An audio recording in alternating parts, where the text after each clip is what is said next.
It's in our nature to protect the ones we love, to stand up to any danger, to be strong and courageous, to always be prepared, to keep our family safe, to be the first line of defense. We are born to protect.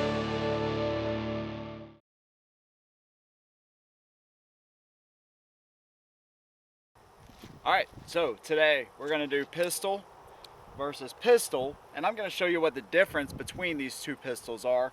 You may be thinking, if you don't know anything about them, like, this is obviously some kind of a rifle. This is definitely a pistol, but they actually are both pistols. I'm gonna show you how they shoot. I'm gonna talk about the features, what makes them different, and why they're both pistols. Stay tuned. So obviously with a traditional pistol, you have a barrel, a slide, a grip that's held by two hands, trigger, all of that good stuff. Let's take some shots with this pistol.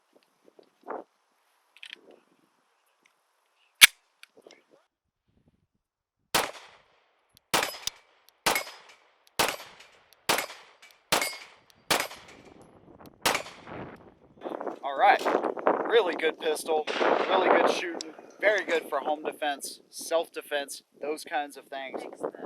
Very portable and something that you can keep in your, obviously talking to law-abiding citizens here, but something that you can carry on your person, carry in your vehicle for self-protection, of course. Now what's unique is this gun has a 4 1/4, 4.5 inch barrel. It has a receiver like a standard AR, but it's really a pistol because of its overall length, because it's under that certain length. The ATF classifies this as a pistol. So you may be saying, well, what is this thing right here? This is actually a brace that was approved by the ATF years ago. And what it's designed to do is it's designed to give people with weaker dexterity in their hands, or whatever the case may be, the ability to shoot a pistol like this and keep it stable. That's why they're called stabilizing braces. Now there's many various forms. This one actually side folds, so I can pull up right here, just like that. Now I can side fold this, but also it gives me the ability, just like an AR, I can load it like that. I have a magazine release, just like on the other pistol. The way I'm gonna hold it is I'm gonna kind of keep it up against my cheek. So what they've said in the past, what they've agreed on, is that if you incidentally shoulder this, then it's okay. Kind of like a rifle, but there's no adjustment here. And it's not the most comfortable thing in the world, but it allows you to get pretty good controllability. Even if you have it up against your shoulder, it's pretty good controllability. But this right here is great for somebody that's sensitive to recoil, that wants a AR style action in a pistol.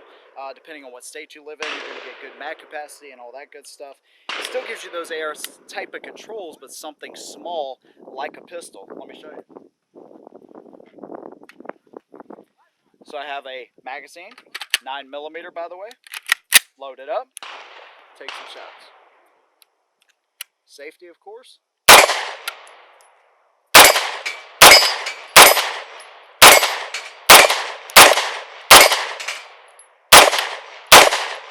Okay, missed some shots there, but that's not the point. The point is that the recoil is far less because I have more weight, I have more stability here, and I could even take this and kind of wrap it around my forearm and shoot it kind of like that, maybe even with two hands, but I still have two hands on it, and it's still classified as a pistol, just a different type. Now, you got to imagine, before this, really, unless you wanted to SBR this thing, you had maybe a sling or something like that, which is super uncomfortable. You have this slinged around your neck, and it just makes for not a very good shooting experience, while this gives you that stability and allows you to use it for other things like home defense if you're sensitive to recoil.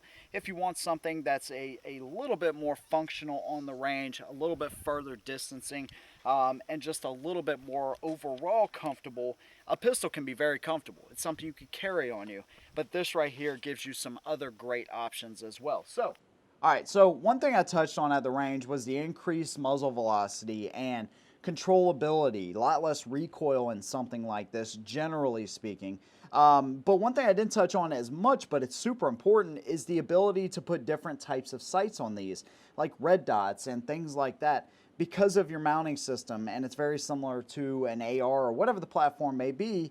It allows you to get much better sights. If you're in low light, home defense type of situations, on the range, your eyes just aren't that good, like mine, these are great for that, because with a generally now, with a regular pistol, you're going to get like a 3 dots type of setup. So you have a very narrow window in the rear, and you can get good with this, but it takes a long time to master a sight like this, a sight setup, when you're trying to focus on everything else, like your trigger control and things like that. So this can be very beneficial in this type of pistol to learn on, and the variety of things that I've covered. Again, I'm not trying to take the value away from this pistol, because these are super valuable, but I'm just trying to show you the differences here. Now, where this can get a little skewed is something like an XL, P365 XL, that has a true red dot. So again, this took me a little bit of time to kind of buy into this idea, but for low light and easier and quicker sight acquisition, these things are fantastic. So where all logic and everything I've talked about is totally skewed is something like the Recover 2020. Now, I haven't done a review on this yet, and I'll kind of tell you why here in a second, but what this device does is it goes on a standard Glock pistol. I can still use my slide. All right, it has a little extender here and all that good stuff, right? But it actually has a side folding brace on it. Check that out. So you have your little strap right there if you need to put it around your forearm. Again, this is kind of what I was talking about. It's not very comfortable, so you can see how that works right there. It's just bare plastic. It makes it different because now I have to come down on the gun, where generally with a pistol, you're bringing it up to your eyes. Now I'm coming down on the gun. So I feel like this is going to work much better with something like an MOS version of this that has a red dot that will bring your sight level up just a little bit, so you're not choked down so far on the gun, which is kind of why I have not done a review on this thing, because I don't want to be negative about it, because I think it's an amazing idea. And where this thing is really cool, I haven't really put it together because I've had no real reason to just yet, but it actually comes with a paddle holster. So assuming this was put together correctly, I could actually holster this thing. And whatever, I mean, it'd be really hard to conceal carry that. Not saying it's really good for that, but maybe if you're at the range and whatever the case may be, it comes with that. That's the idea, and it actually comes with a little sling as well. So does this have a place? Maybe, maybe not. I don't know. I think it's pretty cool. But again, you have Picatinny rails down here, so you can do all kinds of things. It actually comes with pick rail attachments here that I can put on there. So there's a lot of different things you can do with this. Pistols are not what they used to be, man.